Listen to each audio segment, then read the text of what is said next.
Bonjour donc, merci d'être venus nombreux, même s'il y a des absents là. Donc le thème de cette année est un thème d'une grande actualité.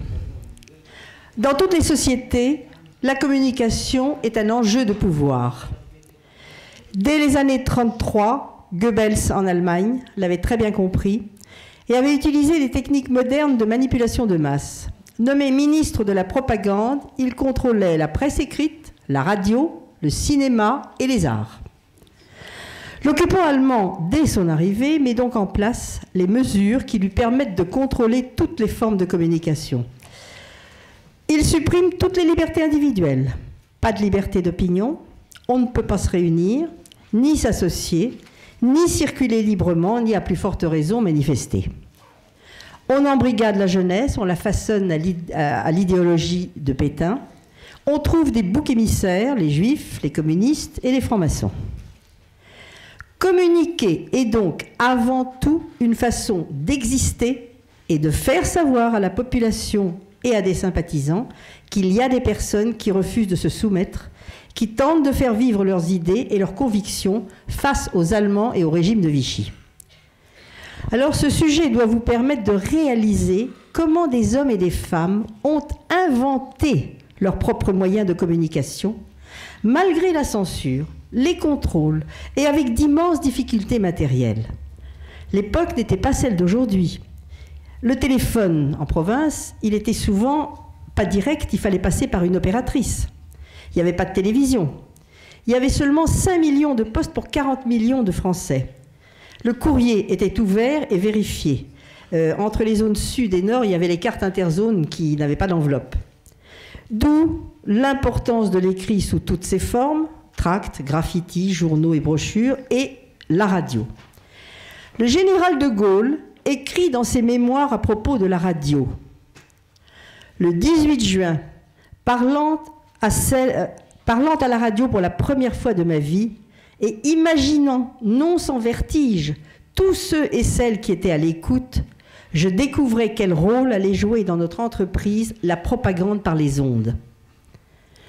Pour l'écrit, dès juillet 40, un intellectuel socialiste, Jean Texier, fait imprimer une brochure « Conseil à l'occupé ».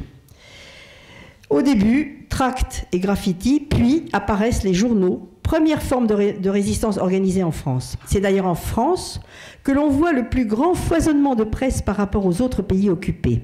3000 titres verront le jour pendant l'occupation, dont certains disparaîtront vite, tandis que d'autres, comme Combat et comme Défense de la France, perdureront à la Libération. Et pourtant, il fallait financer ceci. Il n'y avait pas de papier.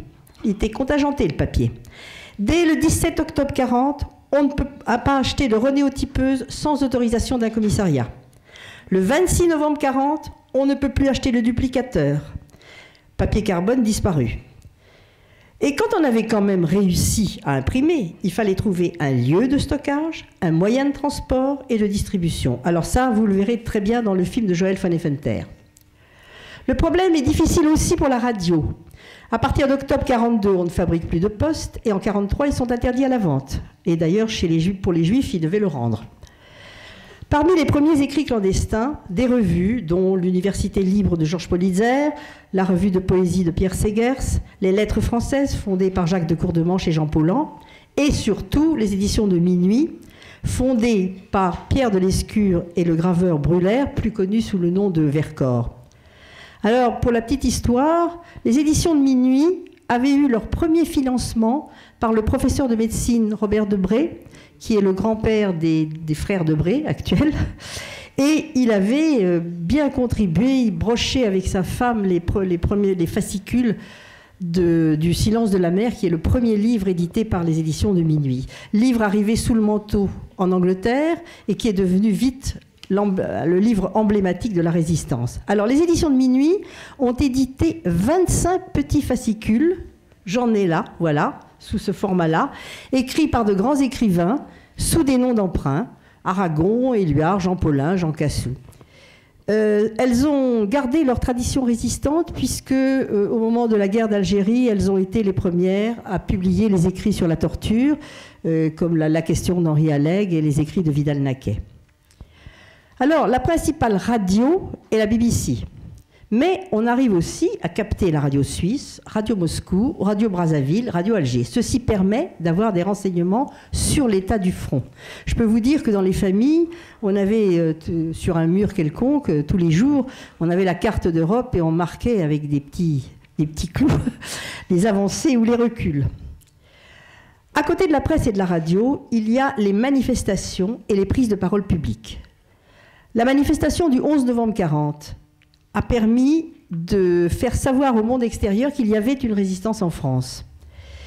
Des prises de parole, comme celle de Monseigneur Saliège à Toulouse ou de Monseigneur Théas à Montauban, et aussi on peut citer Lise London à la manifestation des ménagères de la rue Daguerre. L'objectif de la communication est donc d'informer, d'expliquer les idées de la résistance et à partir de 1942 de présenter des projets pour l'après-libération, de dénoncer les crimes de la Wehrmacht et même de menacer, on envoyait parfois aux collaborateurs des petits cercueils, et de recruter en incitant à manifester, à saboter et à ralentir le travail. Alors, au sein de la résistance même, la communication est indispensable pour mettre en place des actions organisées au sein d'un réseau et créer des liens avec d'autres groupes. Mais comment, puisqu'on ne peut pas se réunir? Les témoins vous l'expliqueront. Très bien. Il fallait des règles de discrétion, de cloisonnement et une grande discipline. Alors la résistance intérieure dispersée dans les premières années s'est unie en 1943 grâce à l'action de Jean Moulin et elle a formé les mouvements unis de résistance. Pour combattre ensemble, la transmission des documents et des messages était primordiale. Elle était assurée par des agents de liaison, éléments capitaux dont le rôle a été tardivement reconnu et probablement parce que c'était le plus souvent des femmes. Entre la résistance intérieure et la France libre, la résistance intérieure a besoin de la France libre pour s'armer et se financer. La France libre a besoin de la résistance intérieure pour les renseignements, pour savoir les mouvements des troupes, les lieux de cantonnement, les munitions. Alors, les liens entre la France libre et la résistance intérieure sont la radio anglaise, avec les messages codés, les liaisons radio, il faut un poste émetteur et un opérateur radio, avec des règles très strictes, pas plus de 3 émissions dans un même lieu, et en général, ils étaient relayés au bout de 3 mois. Et il faut savoir qu'entre 40 et 42, 72% des opérateurs radio ont été arrêtés. Les liaisons terrestres, dans le sud, par les Pyrénées vers l'Espagne, dans les Alpes vers la Suisse. Et les liaisons aériennes, évidemment, avec des parachutages de résistants et d'armes et de matériel. En conclusion, avec ce thème, on réalise à quel point la communication est une pièce maîtresse de l'organisation de la résistance. Ce thème permet aussi d'analyser le mode de fonctionnement, les pratiques et la vie quotidienne des résistants. Il fait écho à de nombreuses situations actuelles. Il y a la guerre en Syrie, des manifestations un peu partout dans le monde. Dans notre société, certains outils sont aujourd'hui des moyens de survie pour les peuples opprimés. Quand un Tibétain filme l'immolation d'un moine dans la rue et qu'il le poste sur l'Internet, il dénonce les souffrances endurées et appelle ses semblables à manifester. Les révolutions arabes d'Afrique du Nord qui ont renversé les dictatures ont utilisé les réseaux sociaux et ont appelé à manifester. Alors, pour terminer, nous souhaitons que vous réalisiez l'ingéniosité et l'esprit d'entreprise des résistants qui, privés de tout, ont quand même réussi à faire et à entreprendre des actions qui nous ont libérés.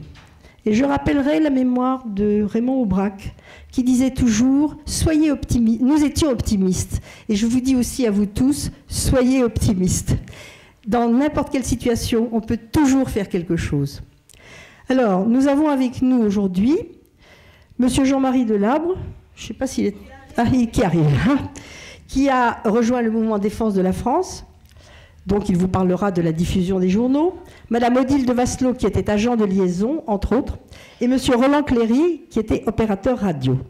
Et pour vous aider, vous avez les brochures mises en ligne par la Fondation de la Résistance. C'est donc la brochure de la Fondation. Il y a aussi celle de Créteil et celle de Toulouse, qui sont très bien faites. L'association Mémoire et Espoir de la Résistance a d'autre part édité un DVD avec des interviews de témoins en rapport avec le thème. Et vous pourrez les commander. Il y a un papier sur la table qui vous montrera où vous pouvez les commander. Enfin, vous pouvez acheter l'intégralité du film de Joëlle Van Effenterre, Défense de la France, auprès d'elle tout à l'heure. Voilà, merci.